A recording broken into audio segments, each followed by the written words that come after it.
पूर्णिया के बायसी थाना क्षेत्र के विभिन्न स्थानों पर बाढ़ अपना कहर बरपा रही है, जिस कारण यहां के दर्जनों परिवार विस्थापित हो चुके हैं, जिसमें कई प्रधानमंत्री सड़क, मुख्यमंत्री सड़क, मंदिर, मस्जिद, कब्रिस्तान समेत कई विद्यालय भी शामिल हैं। इस दौरान किशनगंज सांसद डॉक्टर जावेद आजाद, बायसी विधायक सैयद रुकनुद्दीन, पूर्व मंत्री हाजी अब्दुल सुहावन, प्रखंड प्रमुख इम्तियाज आलम समेत कई जनप्रतिनिधि भी शामिल रहे। सभी ने संयुक्त रूप से नदी में हो रहे नदी कटाव का निरीक्षण किया। साथ ही उन्होंने बायसी के तंजीमुल मुस्लिमीन मदरसे में बैठकर विचार विमर्श किया। हालात को देखते हुए ग्रामीणों में काफी विरोध देखी जा रही है। ग्रामीणों ने कहा कि यह क्षेत्र किशनगंज लोकसभा का है, लेकिन हम लोगों को पूर्णिया सांसद पप्पू यादव से ही उम्मीद है। वहीं किशनगंज सांसद डॉक्टर जावेद आजाद ने कहा कि मैंने परमान नदी द्वारा कटाव का जायजा लिया है, इससे निजात पाने के लिए चर्चाएं हुई है, राहत और बचाव कार्य किए जाएंगे।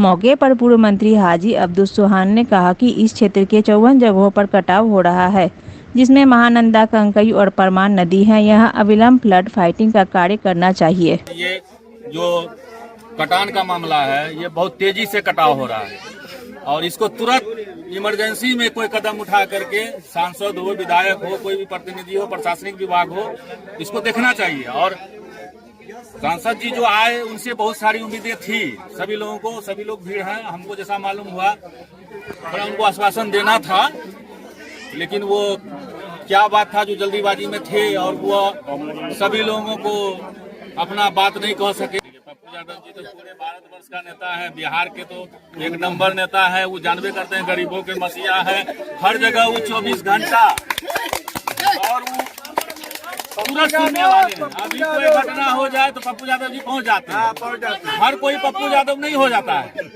पप्पू यादव अकेले बिहार में पप्पू यादव है तो एक पप्पू यादव ही है जो कि तुरंत सुनने वाला है, दिला पाएंगे। पहले भी पप्पू यादव जी आए हुए थे जी और उस पर सुनवाई हुई थी और आशा करते हैं कि हम अभी वीडियो बना के भेजेंगे आप लोगों के जरिए से, तो जरूर कुछ सुनवाई होगी। हम लोग जिला पूर्णिया में है, अभी लोकसभा भले किशनगंज में है, ऐसे हम लोगों को ज्यादा उम्मीद नहीं है किशनगंज से, पूर्णिया से ज्यादा उम्मीद है। यह एक प्रशासनिक बहुत बड़ी गलती है बिहार सरकार का, जो कि बायसी विधानसभा को काट के लोकसभा किशनगंज में जोड़ा गया।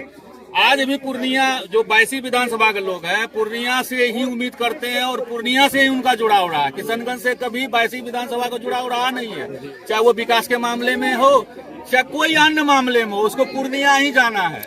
तो पूर्णिया से बहुत सारी उम्मीदें हैं, लेकिन हम सभी को आश्वासन देंगे कि कार्रवाई होगी। हम वीडियो बना के अभी वर्तमान सांसद पूर्णिया के पप्पू यादव जी को हम भेजेंगे और देखें क्या कार्रवाई होती है। उम्मीद करते हैं कार्रवाई होगी, कहा कि वो पहले जो आए थे तो तभी वो सांसद नहीं थे, फिर भी हुई थी कार्य और अभी तो ज्यादा उम्मीद है। बारिश शुरू होने से पहले भी हमने दोनों डीएम साहब से बात किया था, हमारे गांव कम से कम कटे, क्योंकि सब गांव बचाना इतना नदी नाला में है पानी का ना हो। और इस पहल में हमने माननीय मंत्री को भी चिट्ठी लिखी, जितनी जानकारी मिली थी मुझे गांव की सूची देके। अभी भी हम लोग घूम रहे हैं और जानकारी ले रहे हैं और काम चल रहा है, लेकिन जिस तरह का काम हम लोग चाहते हैं वो सरकार नहीं उपलब्ध करा पा रही। इसके वजह से परमानेंट सोल्यूशन नहीं हो पाया। आप लोग जानते हैं कि पिछले 5 साल में हमने दर्जनों बार महानंदा बेसिन को लेके हमने जो तटबंध है उस पर या तो कंक्रीट वॉल या बोल्डर पिचिंग की मांग की है और ड्रेजिंग की मांग की, लेकिन ये जो मौजूदा सरकार है, चाहे बिहार की हो या भारत सरकार की हो, ये टालने का पॉलिसी करती है। डेवलपमेंट का या गरीबों के हित में जो कार्य है उस पर उनका ध्यान कम। उस हिसाब से एमपी साहब को यहाँ पर प्राथमिकता देना चाहिए, समय देना चाहिए। जो हो सकता है वही होगा, उससे ज्यादा तो कुछ होगा नहीं। दौरा में आए तो बहुत जगह नहीं जा पाए और जहाँ गए भी अगर तो वहाँ टाइम बहुत मुख्तसर दिए, 2-4 मिनट दिए, जो तसफ़ी बख्श टाइम नहीं था। तब फिर वहाँ से आगे जो हम लोग तंजीम में बैठ के जो बताए तो उसमें भी हमने कहा एमपी साहब से कि काम होना नहीं होना ये अलग बात होती है, लेकिन आप प्राथमिकता दीजिए बायसी को और बायसी में समय दीजिए और यहाँ की समस्या को देखिए, सुनिए। यहाँ 54 जगह अभी नदी कटाव हो रहा है, महानंदा, कनकई, परमान नदी से। तो 54 जगह तो जाना संभव है नहीं, लेकिन 54 जगह का नाम हम देंगे आपको, तब ना आप 54 जगह का आप प्रोसेस कीजिएगा। और विधायक से भी कहा गया कि आप समय पर जो है इसमें मैंने लगी और समय में लग करके जो है अस्थायी समाधान का आश्वासन तो हम तो खुद जान रहे हैं ना क्या प्रोसेस है जी। आश्वासन क्या देंगे? वो डीएम साहब को लिखेंगे, विभाग को लिखेंगे, जो नाम दिया गया है 54 जगह का, विभाग को लिखेंगे और लिखने के बाद जो अगर डीएम अनुशंसा कर दे, डीएम चूंकि आपदा में जो फ्लड फाइटिंग होता है तो उसका अनुशंसा जरूरी होता है और विभाग का भी जरूरी होता है। विभाग अगर लिख दे तो फिर सरकार से परमिशन मिल जाए तो अभी कुछ फ्लड फाइटिंग का भी काम हो सकता है। और अस्थाई डीपीआर जब बन जाएगा बाढ़ के बाद, सैलाब के बाद, उस डीपीआर पर जब काम होगा तभी जो है वो काम अस्थाई काम होता है।